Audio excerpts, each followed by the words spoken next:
yeah. That was nice. Are you check ready? Are you bank loan ready? I like that. The music.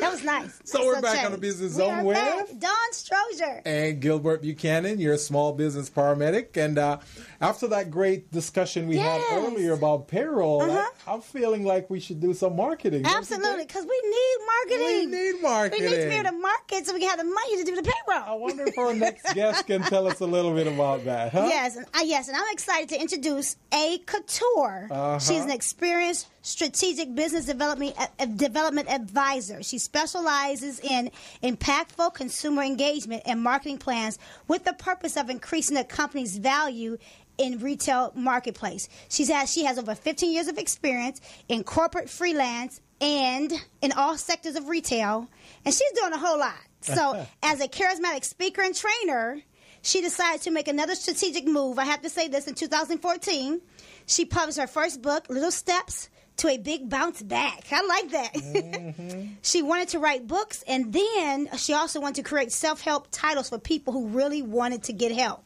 She's coined as the woman who helps people think. That's right. She's on a mission. I like that. That's I like that. Welcome to the show. Welcome to the Business Zone, eh? Thank you. Yes. I am super excited about having you. So tell us a little bit and tell our audience a little bit about who Kouture is and why they think that you can help them with your marketing efforts. Yes.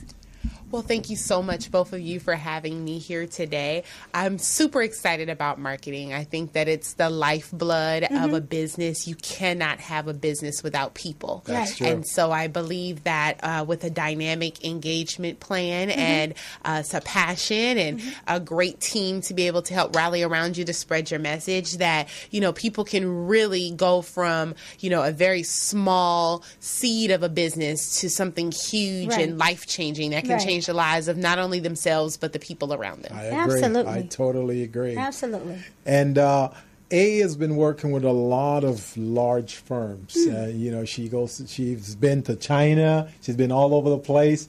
You want to share a little bit about that experience, how great that's been for small business? Yes, I have had the pleasure to work with a lot of large businesses that wanted to do strategic brand activation as well as a lot of consumer listening.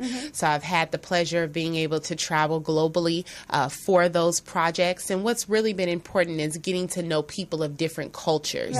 Sometimes people limit themselves in business because they limit it to the people that they look like or they talk to or they're around. And so they kind of pigeonhole themselves. And so the larger companies, what they quickly do is they diversify. And so they create products and services that can go horizontally and not just vertically. So I've had the pleasure of being able to travel the world and learn about people and different cultures and be able to bring that information back to people here in the States and be able to let them know that, you know, there are different options for expanding your business, not just creating a new product and service, but maybe reaching out to a new target audience. That's great. Well, do you like working with small businesses and being able to help develop them into something bigger? Yes, I absolutely like small businesses better than large businesses. I will say that. Why is that? Yes, the larger businesses, you know, it's all about the money and it's about the bottom line. And so they're very data driven. And so they look at their paperwork and they say, you know, this is what we want to do. This is what works. Let's just find a way to stay kind of within these boundaries. When you're working with a small business, they're open. They really don't know, you know, the benefits or the blessings or the curses that comes along with marketing. They're willing to try it. Now, you do have to deal with the nuances of sometimes working with smaller budgets and sometimes closed minds for the lack of exposure, but you get a lot more passion and willingness to work. So, wow. Have you ever worked with women's groups? Like I have my best girlfriend has a group called the Bella Network. I've heard actually of the Bella Network, and they're doing phenomenal things within the community. I am looking more to get into more organizational style marketing. I have not. I've traditionally stayed within the sectors of retail and service-based marketing for retail projects and products, but I do see with the world changing that organizational marketing is going to be the way of the future. And if you look at what's going on in the world today and in the global economy and as well as in politics, you know, it's going to take us rallying working together to push things through. And that's what the Bella Network is about. And that would be something phenomenal to be able to collaborate with. Now, with regard to organizational marketing, what are some of the components of that? What are some of the things that's involved in organizational marketing? That's a great question. Yeah. Organizational marketing has a lot to do with people. And people don't understand that, that no matter what you do, whether it's organization, whether it's retail products, whether it's a service, whether it's a freelance, it's all about people. And so a lot of times when people go into business, they're going into business because it's something that they liked and they thought that it was something useful. And they said, I think that this can be useful for someone else. And so what they tend to forget is that, yes, that's true. That's just the seed. But with any great cooking, and I love to cook, it takes added ingredients and special spices to be able to come together and really make it something that's complete and that's nourishing. And so in organizational marketing in particular, people have to remember that the people that they're looking to serve is the lifeblood of what they do. And so the first component is to be able to really have a good understanding of the person that you're looking to serve or the people the persons that you're looking to bring in to provide a service or something else. So a key to that would be to understanding the culture of that target demographic you're going after. Audience, understand their behavior, understand the pain points. Absolutely. You know, what their pain points are. And also from an organizational standpoint, when you're marketing the whole organization as opposed to just a strategy and approach. Absolutely. And really actually even more taking it a step further, you have to have a DNA and a culture. And so what people don't understand is that each individual person as a human has a unique DNA, a unique a blood type. And so you have to have that within your company. If you don't have a culture and you don't have a DNA, you don't have anything unique. And so you're not able to attract something to you. A lot of times, you know, I like to look at Apple as one of the great companies that did that. Apple was never race-based. Apple wasn't even class-based to a certain extent. They were very culture-based. And so if you wanted to be cool, whether you were 70, whether you were 6, whether you were black, whether you were white, so true. you know, if you wanted to be cool, you prescribed to the Apple brand. And so you have seniors that come in that are taking classes in the morning at 10 o'clock when the mall first opens to learn how to use it. You have kids that are online, you know, little and that's ones. still true to this day because everyone tells me, oh, you need an Apple, you need an Apple. You need to get away from that Android. Apple product, it's all about Apple. And it doesn't do anything different. It dials like every other phone. It texts like every other phone. In some regard, they say that the Android is better for business. Absolutely. It takes better pictures because it's a computer. Absolutely. And and that the Apple phone and things are made for just the average user. Absolutely. So easy to get around. Not that Absolutely. hard to deal. That's why grandmothers like it. But it's about being cool. It's about being cool. I mean, if we really want to be honest, the best phone that they've still been able to tout is the BlackBerry. And that's why a BlackBerry is a government phone. And so, but the Apple was so, what they call ABC grade. It was they created it around a 6th grade user level. And so because of that, it became a worldwide phenomenon through the color and the picture and the look. So the whole point is that you have to be able to have something that attract people to you. And as you begin to expand out and build out that culture, then you're able to then define the people around who you are. And that's what most people miss. They go into marketing, they go into branding, they haven't identified who they are yet. And their targeted audience, and then they put stuff out and it doesn't do well. They're either doing it around the target audience and they don't know who they are, or they're doing it around themselves and they don't know who their target audience is. A girlfriend of mine just recently put out a flyer, and some of her friends called and said, "What? The flyer doesn't even represent what you're doing." I wouldn't come to anything based on that flyer. It happens. And then people also have to understand that there's a difference between marketing and advertising, selling, and branding.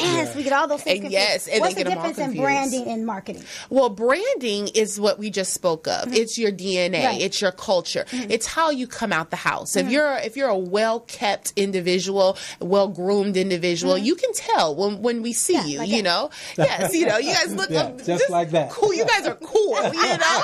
That's one of the great things. Not only are you they don't have on sweats underneath here. I just tell.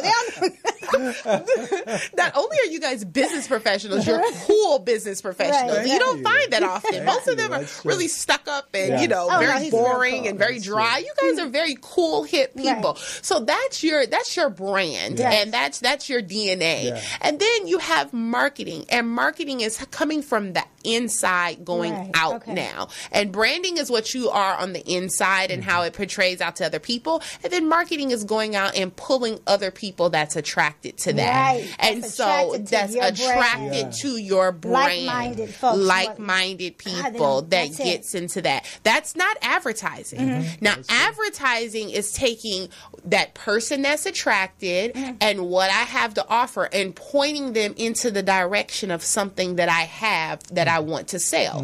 Whether it's an ideology, whether it's a service, whether it's a product, it's taking our common interest and saying, you should then get that, because if I like it and I know that you like it because you like me and I like this, then you should buy this that I have to advertising offer. Then it will probably be like an announcement. You know, when someone makes an announcement, hey, let me tell you about this thing that's going on right now. Hence the word ad. Yeah. You know, ad came from announce. Yeah. And so advertising, yes. Yeah. And then market came from just that, the market. Yeah. You know, what's the marketplace that's around us? Yeah. And then which is totally different from selling. Right. And so a lot of times people, they go, well, I'm a brand. Why aren't people buying my product? Why are people not following me? You know, now that we have people that are brands, because you have nothing to sell. Yeah. And so what happens is that people go, well, I don't see any difference between Kim Kardashian and me, you know, I'm smart and I'm beautiful and I'm intelligent, or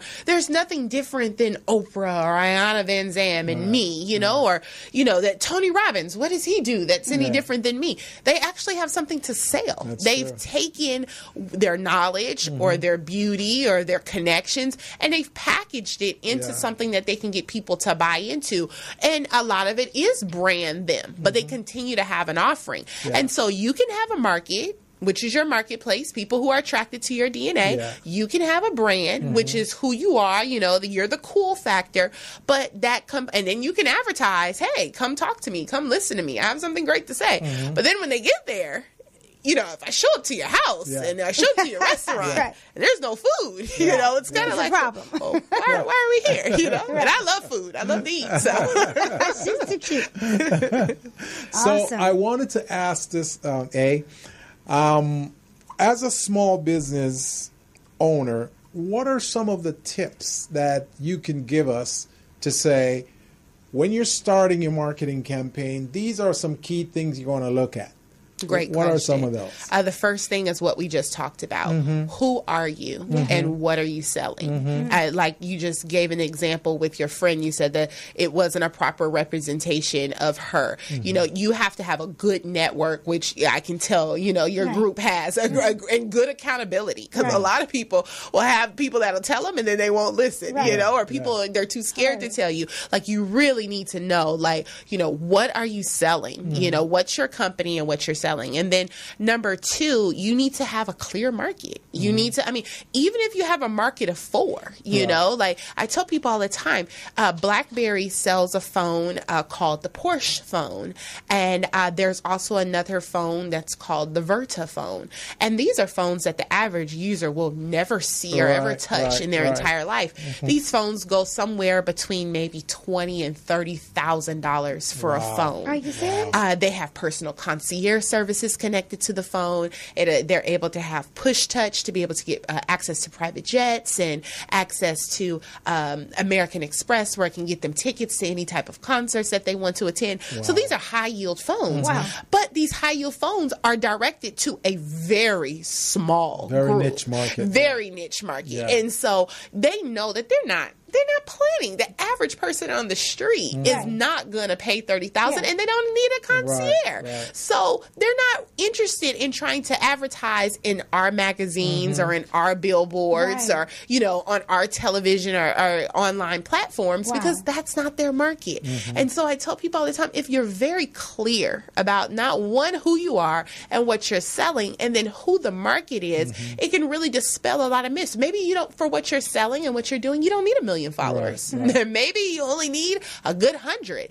Maybe for what you're doing, I think every business needs a social media presence, but you may not need to be on Snapchat, you know, because you're doing your brand a disservice. If you're on there only taking pictures of your kid, your dog, your food, you know, you're not on there, but you have a fitness business. For you to not be on Instagram, I mean, you know, I don't know, but you know, for if someone was in the fitness business and they're not on Instagram, they're not on Snapchat, but they go, I'm on Twitter. Like, what? You know, you don't write anything. You don't give out information. People are visual. They need to see that I need to do those burpees. Like when I heard her saying that, I was like, yeah, I'll probably do it in my house by myself like a good 10 times before I come to your studio. You know, so I want to embarrass myself against the 75-year-old woman. You know, but if I got to see you on Instagram, those 30-second commercials, those Instagram stories, you know, I'm going to prescribe to that. But if I'm coming to you for small business consulting and I can't find you on LinkedIn, I can't find you on Twitter, but you have a Snapchat page talking about, oh, this was my trip to Jamaica and this is what I ate, you know,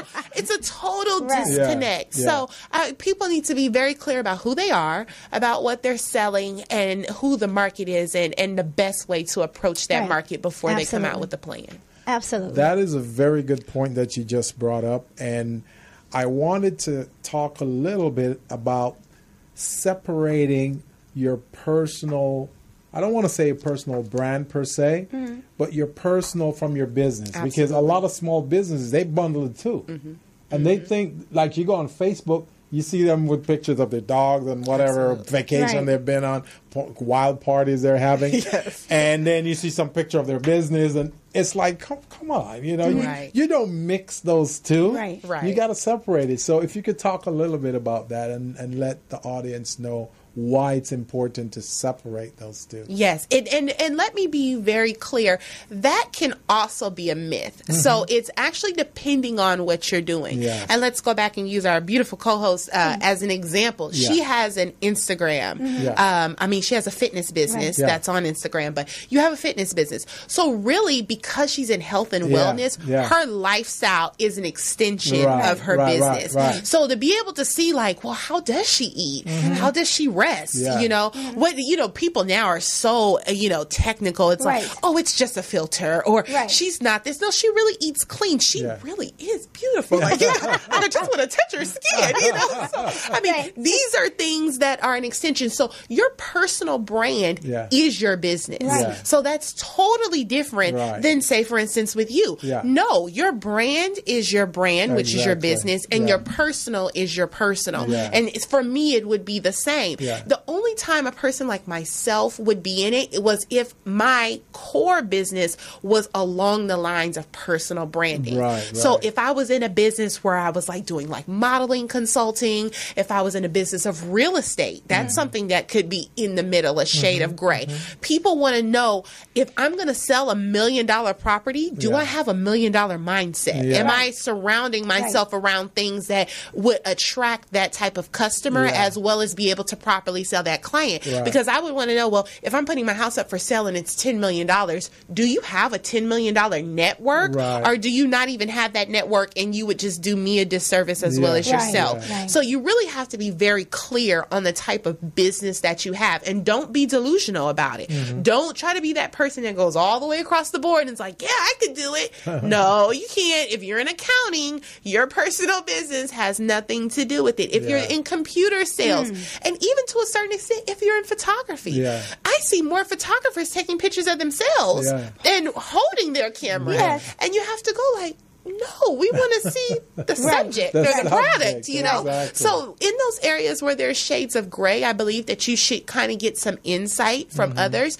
but also understand that you still are a brand. So a lot of times people will go, oh, I'll put all these things up about my dog, which has nothing to do with my accounting. But the way now that people reference check is not the Better Business Bureau anymore. Right. They don't go and check. They are going to Social research media, people. yes. And unfortunately, because of politics and government and a lot of things can be, you know, blanketed really well, people now feel like they're doing themselves a service by doing deep research. Right. So That's true. if you want to look credible or more credible, try to have some correlation in your personal brand. If not, you need to shut your pages down. You need to make them private. You need to make them, you know, where they're only accessible. You need to have a completely separate life. You know, I've made it my personal mission. I do not put my private family affairs online. Occasionally I'll put a picture of my little one online, but that's a personal family decision that, you know, I decided to make. And so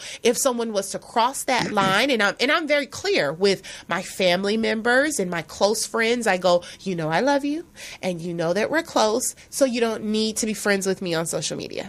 Very clear. I don't follow family and I don't follow my close friends at all. I have had to block certain family members. Yes, and it's not because, you know, it's not anything against my friends, but this was a branding business. And so I told them, I said, I want people to understand that I follow and promote brands. And so I don't want them to, you know, I don't want to have the conversation with you about what you may have put on social media, that then when people see me, then they go, oh, well, she's friends with her and she does that. And so maybe they all do that. We don't even want to have to get into that situation. It could be something simple, you know. You may be an animal lover and I love to wear fur, you know. Well, then people may say, how are you? You run and we see you with dogs all the time. And no, you see my friend with dogs and you see me like it, or you say, oh, that's such a great picture of your pooch that you thought that I was an animal lover. And then you see me in a fur coat at Christmas time. You're a hypocrite, or, you know, they're vegan and I love meat, you know, and so it's like, so, you know, I've made that, you know, that personal decision. But if you have that correlation and you have that understanding within your group, you know, and your sector, go ahead and do that. And then sometimes, you know, even with your family, you know, oh, we love you, baby, and you're doing great. You know, they kind of, you know, personalize the messages. And for a business, you have to remember that you're in business. You don't have time to, you want to engage your customer. Yes. You don't want to engage that. I think if I can add that tidbit in there, remember in marketing that it is about your customer. Right. It's about your client. It is not about your support system. Right. Your support system is going to support you whether you're selling cookies or you're no matter what. Right. So sometimes what people will do is that they'll get a misconceived notion that they actually have a business and they're actually in business, because the majority of the people that are raving about their business and supporting their business is their network that would do it regardless. Right. So I tell people all the time, especially my clients, I go, if you're really serious about business, super serious, unfriend and unfollow everybody that is within your 6 degrees of separation on your social media for 90 days. See how many follows, likes, engagement that you get outside of your network first. That is a litany test on how well your business is able to survive. Wow. That's a very good point. That's a good test. Now, how can they find you on Instagram? On Lenise Kouture, that is my personal page on Instagram. And so and that is literally, that's my personal page. Okay. No, I don't have a business page as of yet on Instagram. We're a consulting, so a lot of it is analytical work. So that's an example of, you know, we didn't put anything up on Instagram as yet, but my personal page is kind of going in that direction. I as much as I promote social media, I'm anti-social media, so but I am on there. I like that. Yes. Anti-social media. I like that. Now, good information though. Thank you. Yeah, this is great information. I'm going to do that. I'm going to defriend all of my friends and see I what my business is doing. I have done that already. Just for 90 days. You know, I tell people they don't have to do it for a long term, but if you just take off everybody and you tell everybody you're not going to follow them and tell them, I don't want you to follow me and I don't want you to like anything on my page unless they're a paying client of yours. Then they're an actual client. But, you know, mom or mom's friend or, you know, your church family or, you know, the lady that does your hair or, you know, does your barber, you know, all of those people, I say remove them for 90 days and test your engagement. And if your engagement is still there and the response and the likes are still there, then you have something to build and grow up on. You want to know something interesting? My mother got on Instagram and told me, don't follow me. She wants to be my friend. She on Facebook. I'm not even friends with my mom. Yes. She's like, don't follow me. She must have been talking to you. See, hilarious. I've done that with family members because, you know, they'll go out to parties and they drink and dance and do all kinds of crazy stuff. Then they post the pictures on my Facebook and I'm going, what? I'm making so that no one can post on my Facebook unless I approve. I can't be associated with this. Right. So, because, you know, my Facebook is all about business. It's not about personal stuff. Right. So, yeah, I do agree. I definitely agree with you. If there's any of you out there who's listening to the show and you really want to call in and speak with our very special guest, Miss A. Kouture. She's a marketing consultant, marketing and strategic consultant. Strategic. You hear her over here. Strategic consultant. I want you to give us a call here at 323-293-3375. That's 323-293-3375. And engage her. You know, try to find out some information. I mean, you're getting words of wisdom for free right now, so might as well just try to build your business out of it. How can someone reach you? Yes, ALK Sellu, SELLU.com. That's the way that you can go on our website and you can learn more about our services. And we come in and we do one-day consultations where we spend time with our clients in their environment for free to be able to provide some information and some wisdom tools to be able to just help them take it, you know, right then and there and decide, you know, if it's something they want to partner on. That sounds great. So ALK at ALKSellu.com. ALKS at ALKSELLU.com. So that's a great way for you to get some information. Check out her page and find out information on how you can help to start building your marketing strategy. Marketing is not just, I want to market something. You got to build a strategy. You got to build a plan. And using that plan with your goal in mind. You got to have a goal in mind. Right. What is it I want to achieve? Do I want to reach certain target demographic?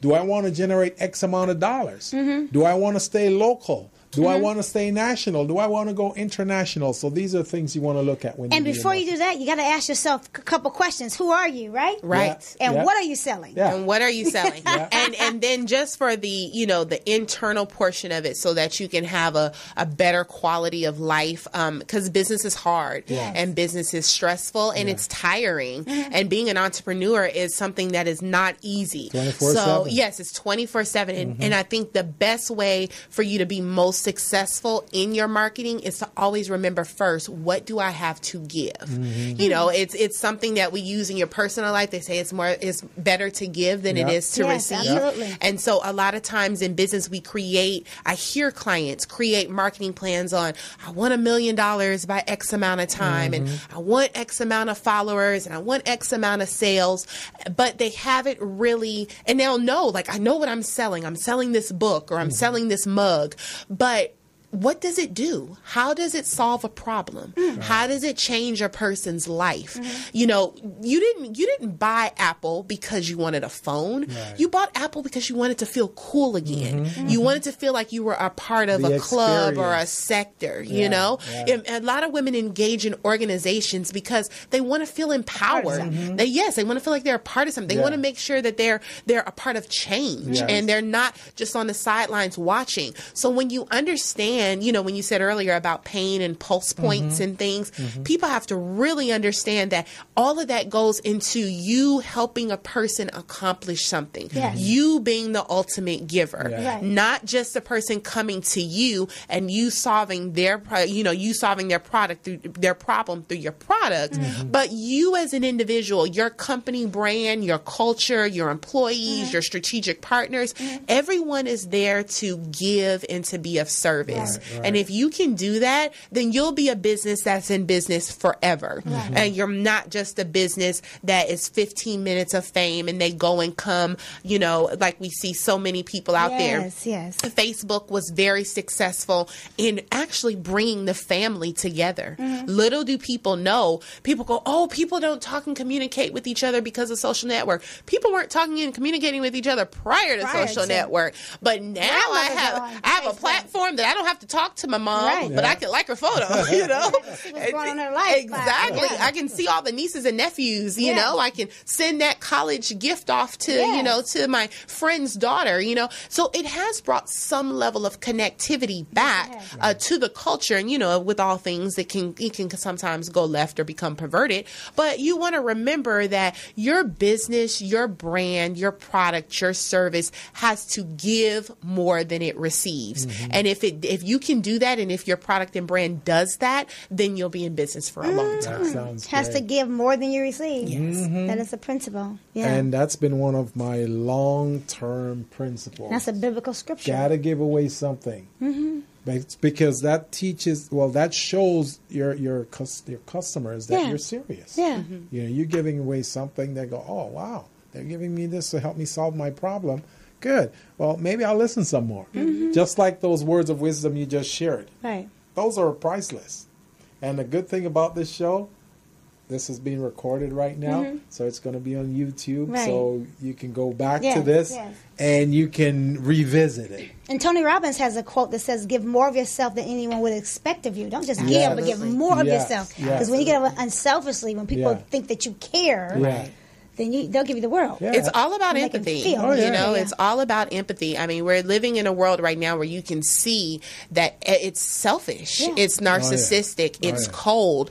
And so a lot of things will then happen to shake the underground currents, you know, because there has to be some level of alignment and balance in order for us to flow. And so a lot of times people try to figure out, like, why isn't my business successful? Why aren't people coming in and they want to do things like cut prices or they want to go and spend a lot of money. You don't have to do any of those things. You just have to be a business of giving. And a lot of people, well, I don't have enough money to give, or, you know, how do I give and I still market? There's so many things that you can do to be able to give. And a lot of it is just in your plain services. Like I said earlier, we come in and we spend a day with our clients, you know, we come in and we give them solutions. We don't say, you know, buy this $150 package and then we'll tell you the 3 points that you need to have.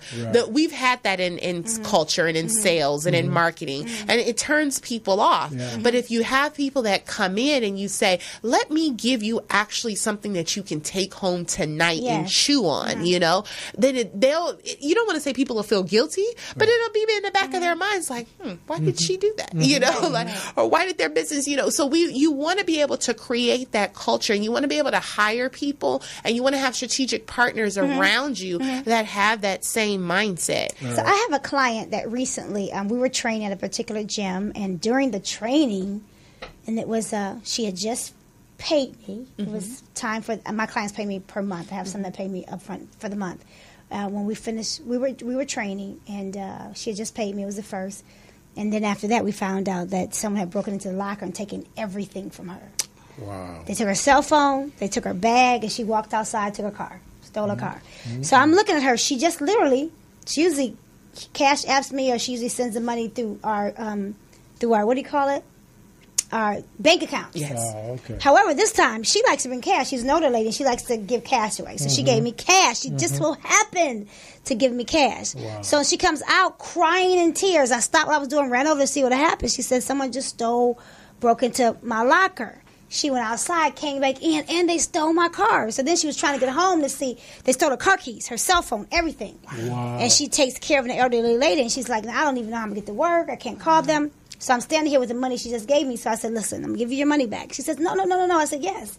You don't know what's about to happen over these next few days. You may have to catch Uber. Right. You're going to need money. So and then I said, but I'll tell you what, because we're doing so great, I don't want you to stop the next 30 days on me. Just come, because you're gonna need to de-stress now. Right. You know, your life is about exercise is one of the best stress relievers there is. Absolutely. Well, she ended up not coming. She ended up not coming to me for 30 days, and then it was another 60 days. She ended up getting a cell phone. I called her. I said, "What's up?" She's like, "Life just really went upside down." Right. So, but after the 60 days was over, she showed up. And I was like, "Hey," she says, "No, you know." I was going to quit because I got knocked down so hard. And then in the process of that, the client she was training died. Wow. The client she was taking care of died. She said, I came back because I kept thinking that you offered me 30 days for free. Mm-hmm. And she says, I'm coming back. She coming back paying me. Right. But she said, what got me back to you was the 30 days you offered free. You gave my money back and you offered me to stay with. People don't do that. She said, so I'm back. That makes me feel so good because that's one of the principles. And she hadn't been with me that long. Emphasizing to small businesses. Yeah. You know, give away something you got for free. To. Right. Because some things we can afford to give for free. Mm-hmm. It's not really. Not that I could afford it. Yeah, it was just that I thought it was the right thing to do. Yeah. Right. And my heart felt for her. Yeah. And I genuinely like her, but finish your statement. Well, I was going to say that even when you can't do it. Yeah, it's really important because sometimes you don't know what that giving is going to trigger into that customer. Yeah. Mm-hmm. It may trigger the customer that, oh, you know what? I got 5 other people who can use your services. Right. Now you just got 5 new customers just because of one good deed that you do. And clients stay loyal. I'll tell you, I had maybe a 2-3 year run where I didn't put gas in my car for 3 years because I had a client. Every time I went to their house, they had their service person who washed their car, washed mine, fill her gas tank up, him and his wife for 3 years. Yeah. Wow. When they moved out of state, I was crying because I had to look at the gas prices. What is the gas prices nowadays? I was like, oh, no, Jesus, no. Seriously. Yes. But you'll be amazed how your clients will take care of you, and it's job security. Yeah. It's client security. Yeah.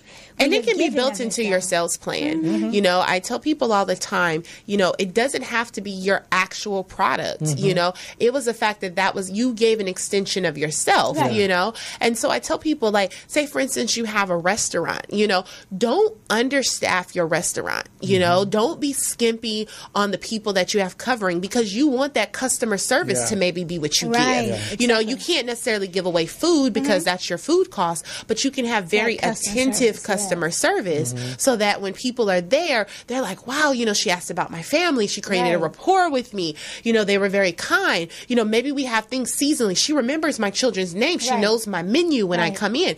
You know, so there are different things that can be built into your strategy that you can be, and it helps hold you accountable too. You because know, good news, bad news travels. What's really, really interesting is one of the number one hair salons in Los Angeles, Hawthorne, California. Elite Hair, and they're known for the customer service. Their policy is no client waiting, which means the lady has enough people staffed, enough helpers that she pays for to if you come in, regardless of who you coming to see, you're not sitting there waiting. You getting washed, you getting conditioned, you getting whatever you need, and she gets you in and out in an hour. Right. Because, now, come on, I stopped going to the hairdresser because I'm sitting there for hours, and I don't have any hair. That's what it makes no sense. Value proposition. Yes. So she's known in the Hawthorne area for the fact that her policy is, her customer service is off the chain. Yeah. And you have to know that your values are built in your marketing. All your marketing is you're communicating to people your values. Right. And advertising is advertising, you know, why it's important to them.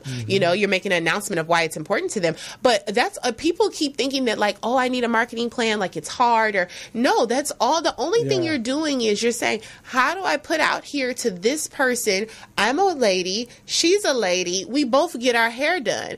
I'm going to showcase that you can get in and out of here within an hour, you know, and I'm going to resonate and connect with that value that company is putting out there. Yeah. So, you know, like I said, a lot of these things are not hard, but a lot of these things are an extension of your DNA and your culture. Right. And so, you know, I tell people all the time, the first thing about marketing, get it off the product, get it off the service, and put it squarely on you.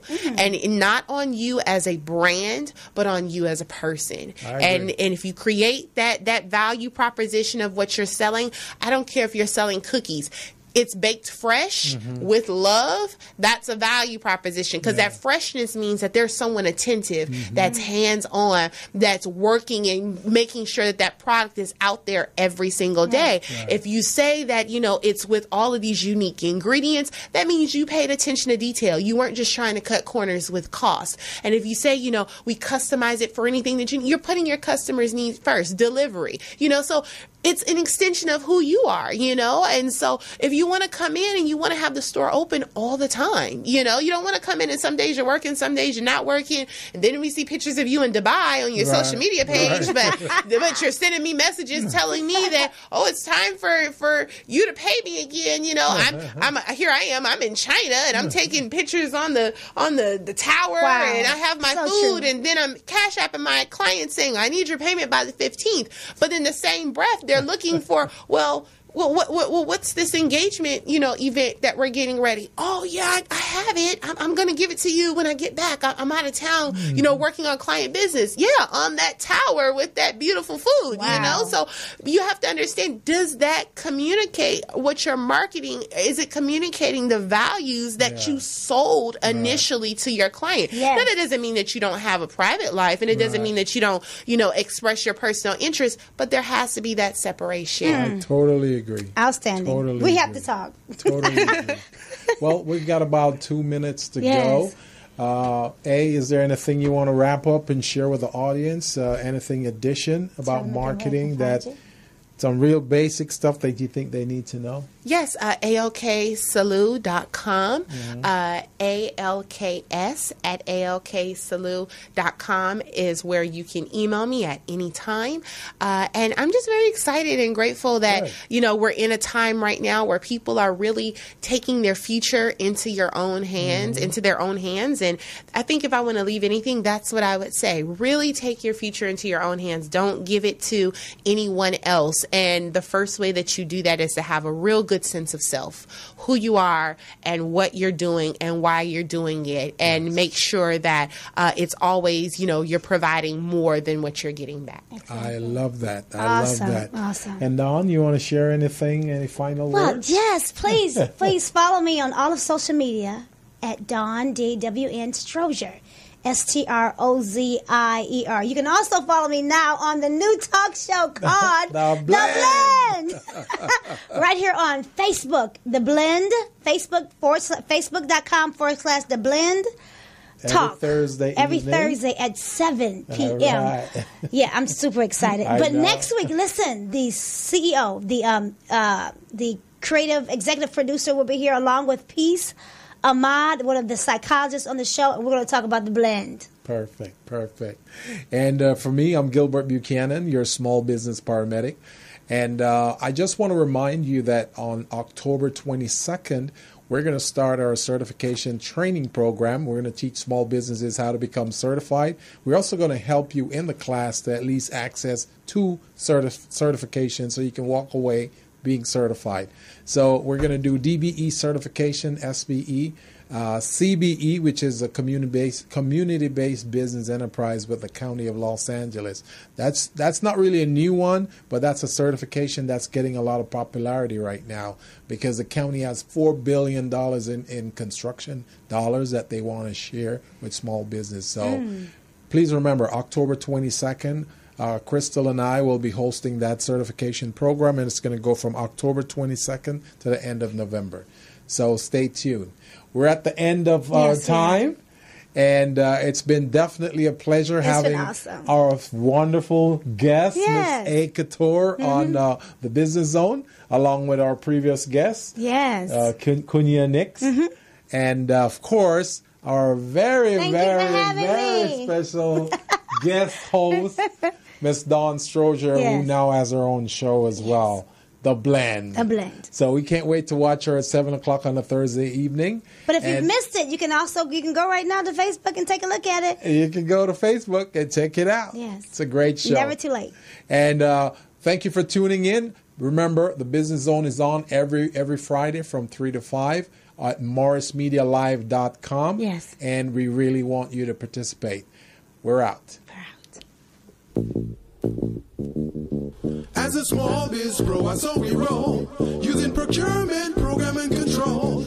As a small biz pro, I saw we grow, using procurement, program, and control. I'm a businessman, yes, I'm an entrepreneur. Oh yeah, I'm a businessman, yes, I'm an entrepreneur. Oh yeah, I'm a businessman, yes, I'm an entrepreneur.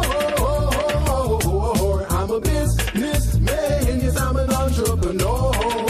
Oh yeah. Crystal Mitchell, do you have my business plan? Just review the pages of my marketing plan. Crystal Mitchell, do you have my business plan? Just review the pages of my marketing plan. Got my capability statement, yes, I'm ready to go. Got my balance sheet, my P&L, my statement of cash flow. I'm a businessman, yes, I'm an entrepreneur. Oh yeah, I'm a businessman, yes, I'm an entrepreneur. Oh yeah, I'm a businessman, yes, I'm an entrepreneur. I'm a businessman, yes, I'm an entrepreneur. Oh yeah, yeah.